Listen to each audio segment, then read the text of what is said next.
തിരുവനന്തപുരത്തിന്റെ വികസനത്തിനു വേണ്ടി പലതും ചെയ്യാൻ കഴിഞ്ഞിട്ടുണ്ട് ശശി തരൂർ MP.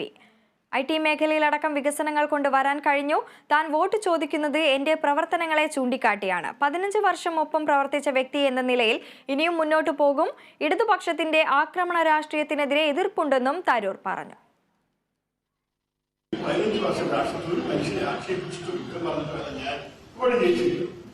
എന്റെ പ്രവർത്തനവും എന്റെ നിലപാടുമാണ് ഞാൻ ആൾക്കാരോട് ചൂണ്ടിക്കാണിക്കാൻ ഇറങ്ങുന്നത്.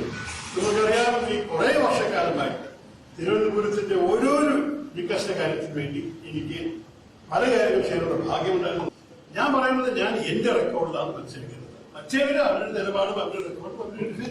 തിരുവനന്തപുരം പാർലമെന്റ് മണ്ഡലത്തിൽ പോകാത്ത സ്ഥലമില്ല. എല്ലാ ഗ്രാമത്തിലും എല്ലാ തീരദേശത്തും സ്ഥലത്തും ഒക്കെ പോയിട്ടുണ്ട്. എല്ലാ മനുഷ്യനും എന്നെ നേരിട്ട് കാണാൻ സാക്ഷിക്ക് അറിയില്ല. അവർക്ക് ആവശ്യം വന്നപ്പോൾ ഞാൻ എപ്പോഴും ഉണ്ടായിരുന്നു. നിങ്ങൾ എന്നെ തിരഞ്ഞെടുക്കുന്നത് തിരുവനന്തപുരത്ത് ഇരിക്കാനല്ല, ഡൽഹിയിൽ പോയിട്ട് നിങ്ങളുടെ ശബ്ദം കേൾപ്പിക്കാനാണ്. അതാണ് എന്റെ ജോലി, എപ്പോഴും ജോലി.